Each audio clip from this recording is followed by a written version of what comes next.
Let's talk about Jozi, man. How instrumental were you with Jozi? Sorry, that just needs a huge drink. I don't know who poured this, but anyway. Hey, man. It was really interesting with Jozi because from Profs of the City in 1989. Yeah, 88. 1988, 89, that's when I put Profs of the City together, and we had made this long... First hip-hop group, by the way, ever in SA, right? Yes. Yeah. It was the first Shout out, man. And they were the shits. And also, there was no drinking, there was no groupies. Everybody was just focused on overthrowing the government. Okay. So the music at the time was political. And then we, with POC, after the elections, okay, sort of like the message that POC had, right, at that point was not needed anymore. Everybody wanted into quieter. They were like, yeah, we're going to party now. Yeah, we want freedom, we want to it's this party. And like POC were then like, fuck, okay. And also that generation that had moved with POC they'd moved on. Now you got a new generation coming up, and that generation went into Kwaito and that. Okay, how crazy! The one thing they were rapping about ended up killing them. Yes. No, it's crazy. And also, if you listen to POC's lyrics of the track with Mandela on, okay, everything on that fucking track, go and listen. It's like a prophecy in terms of where we're sitting right now. Wow. Yeah. Which is very sad, because if the government had just listened and went, oh shit, this is the blueprint. Okay, let's just listen to what the fucking, what they're saying about education. Oh shit, they're saying about this. These are the things we must concentrate on, which the government didn't do. The government went and did the arms deal, right, and spent a lot of money on the arms deal. But anyway, as that went, then Ishmael got into Scheme, okay, and which was sort of like, how can I say this easily? Because we went to hip hop. Now all of a sudden we like, oh fuck. Now we quieter. Okay. So it wasn't something that we like were like, yeah, this is like, oh my God, no, what's going on here? Okay. And then when Scheme released the track Vavasie, which just fucking blew up, massive. That's the first time that I was like, wow, okay. Oh, so Scheme was under you, yeah? Yes, okay. Scheme. Dope. And then, of course, Scheme was fronted by Ishmael. Then how did you meet Ishmael? Ishmael became a dancer for Profs of the City in 1991. Okay, him and Junior from Boom Shaka. Okay, so they were dancing for POC, and then only on the second gig, I think Ramon said to me, fuck, he can sing. I'm like, what? Oh, okay. Like, yeah, he's been done. Wow, check, he can sing. And that's why Ishmael became one of the lead vocalists in Profs of the City. Reminds me of Camera Guy, this one here. Yeah. He's in my new single. He can sing as well. Oh, wow. Yeah. Great. Okay. He used to be a cameraman, now he's a singer. Whoa. Okay. Anybody can do it. Yeah. Auto-tune, it's happening. And then, as that was happening, then there was like a dip in Profs of the City. Okay? And then in 2004, when Brenda passed away, okay, Reddy D phoned me. And D has never, ever said, fucking, like, shine the light there. He's never, okay? I mean, and he phoned me and said, fact, Lance, you really got to check out Bongani Fassie. Okay? And I was like, no, he didn't say Bongani Fassie. He said Bongani. Bongani who? Bongani Fassie. What? Why? He said, no, like, you really need to help him. And I was like, I said, where's his head? How's his ego? That's like the first thing you like. He says, no, it's nothing that you can't handle. Like, nah, I was like, yeah, fuck, you said I couldn't handle that shit. I didn't handle that shit. Yes. And then it took me about 2.5 weeks to find him. I was phoning all the time, phoning different people. And eventually on a Saturday morning, I found him. Bongani, this is. Yes. I found him, and he was in Buccleuch, and it was 8 o'clock in the morning. And I thought, fuck, let me just go and see what's happening. And I went down there and drove into the driveway, and Les was there, and it was just not a nice sight. Yo. Whoa. Yeah. Okay. Oh, yeah, because his mom had gone. And there were just a lot of people, there were a lot of dogs, there was no electricity, there was no food. It was just not a cool thing that was happening at that point. Jeez. Okay. And for me, obviously, I was there for the music, in terms of listening. And I listened to a couple of, but Brenda had interacted with me way before, and she always said, "Oh, my son's a genius, my son's a genius." And I'll be like, "Oh God, every mother says that." Right. And also, I'd be thinking, fuck, there's no ways I'm going to work with Brenda. How's it? Nice. See you. Ciao. Yeah. And also, Brenda was obviously with EMI. And then we moved him out the second day. Sure. The next day, Sydney went and picked him up. And then also, because I could see... Whose house at Buccleuch was it then? It was Brenda's house. Oh, bro, Mum's house. Yeah. Okay. She stayed there. They stayed there. And then when I went... At that point, when Sydney went to pick him up, I also knew that because there were a lot of hangers-on, right? There was he obviously operated in a crew, okay? Sorry, sound guy. Okay. He operated in a crew, but obviously Les was at home. You know, Les was like... he's soft. The Prince. Yeah, he's soft. The Fresh Prince of Bryanston. Yeah. He was there. And then, so I said, okay, you can bring 2 people with you. Okay, because, you know, I said, but only 2 people. So there were 3 of us. And those 3 people moved into here. Right, because then we hired downstairs. Okay, and that's where he stayed until the person who owned this place. Yeah. Right, until him and Bongani had a major fight. Derek Larkham, a lot of fists going on. Jeez, so I had to rush down here, and that's when I took him to our place in Auckland Park. Auckland Park, yeah. Yeah, where I heard that you were also loitering there, hey? Yeah, man. Hey, what's going on, dog? Yeah. Hey, man. and then he's always like, I'm going to try drugs. Yeah, right. No, I don't know about the drugs, but no, he told me earlier that he'd been to the house before. Yeah. I was there with Neo. I've told the story before, yeah. Yes, yeah. It was Deneo and Tessa. At the time, there was a lot of things happening in that place. Yeah. But it was obviously in the cottage. Yeah. We didn't really know what was happening. We were in the house. Yeah, they were cooking. Which wasn't even a house, which was just a big cottage. Okay. When I walked in, Bongani was in the piano. Jeez, I've never heard anything like that. Yeah, that guy. Amazing, man. Yeah, but anyway, carry on, yeah. So then, so then then they moved there, and then I was also trying to find like a direction. So it's, okay, what's going to happen? You know, the sound, and there was a whole clique of the guys that were just into American stuff. Yeah.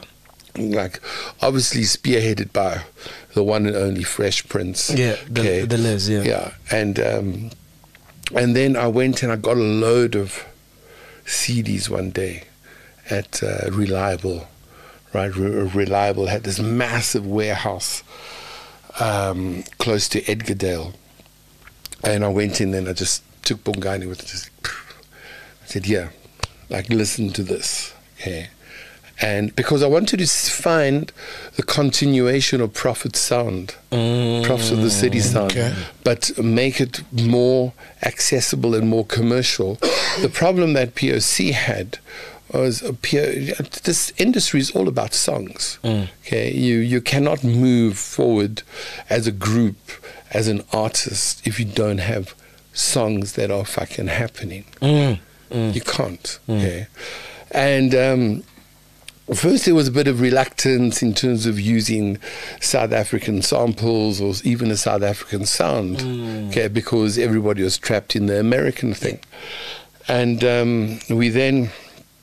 I pushed it, and eventually, like, yo, now we're talking. And that's when Ishmael came in, and then Crazy Lou was also living there as well.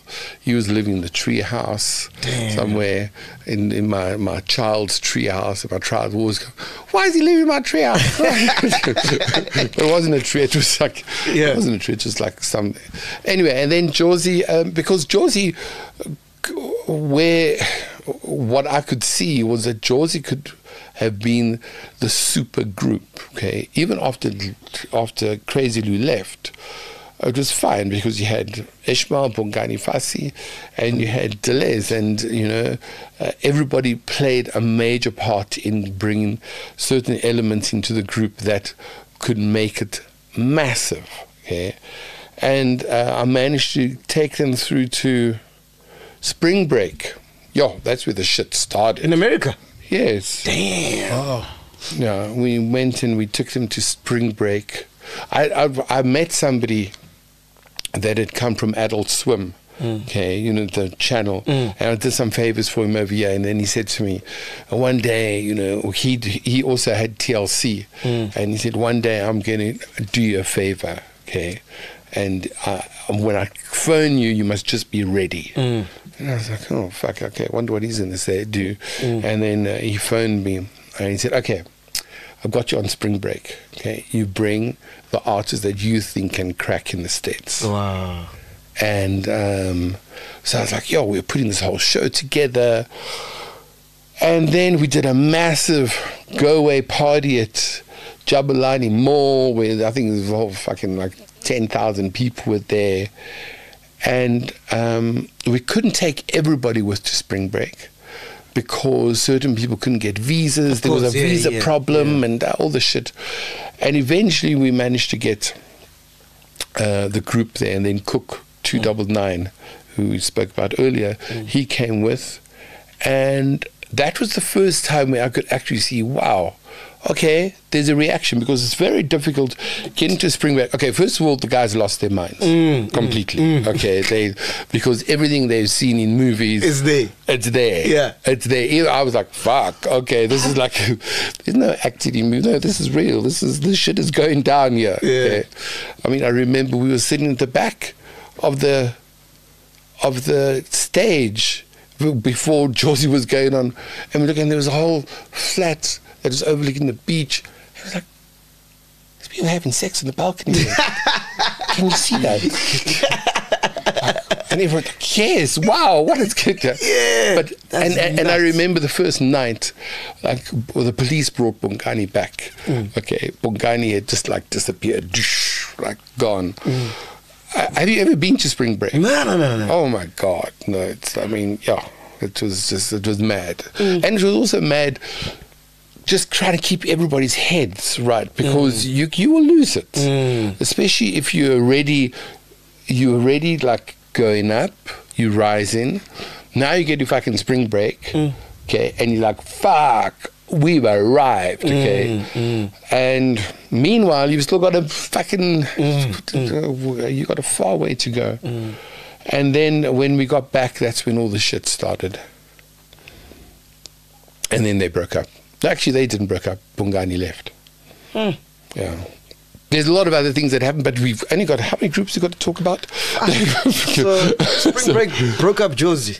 Spring Break had an influence on Jozi broken up because of the egos that were displayed, and also drugs, which later got into the group. So, yeah. And also influences. Do you know, it's like you could be rocking with your crew over here.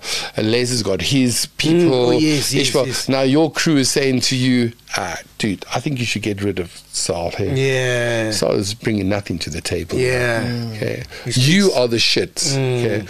And, that chemistry that was there, now the fucking shit just... Weird energies now. And it's interesting because, I mean, I'm saying the shit now, okay, because I think if everybody was very honest in terms of what went down. They would all say, but people, these things aren't spoken about. You're like... shy away from it. Yeah, you shy away from it because... So what about the drugs thing? Did you introduce Bongani to drugs?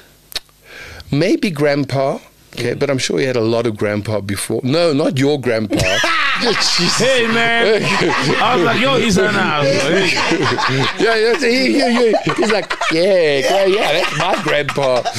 But no. How? Do you know what, man? I've got kids. Yeah. Okay. My kids are the same age as Bongani. Okay.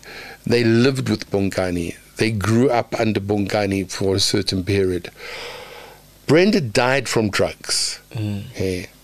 Me as a fucking father and a grown-up person, there is no way that I'm going to give any artist drugs. Forget it. I'm not going to. Why? And especially in Bongani's vulnerable state. Okay. I mean, I still even have. Why would he say that though? Haven't you heard this thing called clout? Look at my TV fucking program. Come on. No, that's why I'm suing him. No, this is bullshit. Also even saying that I've stolen 25 million rand from Brenda. Well, I've had no access to Brenda's money at all. Brenda's money is being controlled by an estate. Right? There's no way that I could have access to it.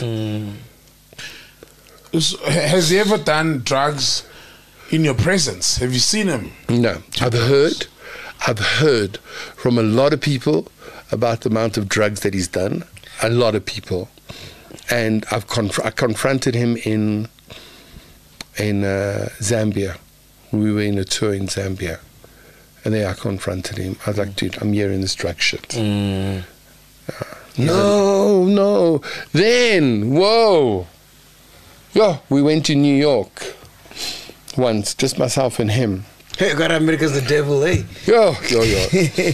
We went to New York and we flew over there. We just come back from Nigeria, dropped off Ishmael and Les, and we went to New York because I'd met.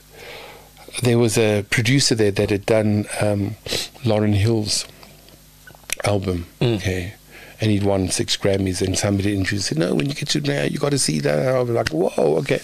Quickly got to grab this opportunity because I wanted him to actually do to do Jozi's album. Sorry, this has got nothing to do with anything. I've got to blow my nose. Oh, okay, I'll blow it, bro. Okay. All right, cool, man. Okay, take a break. Hey, No, man. That's the thing. I need my yes. Yeah. Cranberry juice. So then, when we're... Oh, are these yours? Yeah, thank you, brother, man. Thank you, brother, man. Yes. So I could already hear the vibe when we were flying to the States. I'd hear like, no, man, Bongani's changed now. There's something wrong. There's something happening that is the vibe is not cool. Yeah. So we arrived in New York, and I went to we booked into the hotel. We shared a room, okay. And when we got into the room, he said to me, "Okay, Lance, are you gonna sort it out?" I said, "Sort what out?" Okay. He said, "No, come on, you've got to have contacts over." Yo, I was so fucking pissed off. Because that for me was like, what the fuck? We are right, music number one. Number two, you're asking me to find you fucking drugs. No, I lost it. And also it was just disrespectful, number one. Then obviously he turned it into a joke. No, I was only joking. I said, no, you weren't fucking joking. Don't talk shit. This is not a joke. No, that was, we calmed down the next day. We went to Gordon's place. Gordon Williams, who was the Grammy Award winner. And then he came out here. We brought him out to work on the Jozi album. And when he saw the chaos, he just went, whoa. Fuck. He just went like, crazy. He just left. Do you think the ELS was more obsessed about the lifestyle or music? Les. Yeah. I think it was balanced because Les is a party animal. Okay, so when he needed to party, right, he partied. When he needed to get on stage, he would fucking get on stage and deliver. Okay, and he always had this vibe where he could handle it. Okay, and Les, yeah. So I think that there are certain people that took him down the wrong road later on, okay, which he most probably looked at now and went, wow, okay, that was a bit stupid. But I mean, Jozi, Ishmael produced the next 2 albums, okay. They went, we did France, we did a couple of other things. And then I think that Les is like, no, I want to do the American thing now, right? And I want to do solo. Because it's very interesting because, you know, when you talk about money, okay, you never know the motivation, right, until much later on when you speak to guys and say, okay, so like when Crazy Lou was leaving the group, what were you thinking? Fuck, lots of more money, right? Like the power was like 4, right? Now it's like 3. I'm like, what? Jesus. Yeah, I'm trying to keep this group together. Okay, it's like, okay, Bongani falls off, and now what do you think? Whoa, now it's 2. This fucking cake is like, I was like, wow, okay.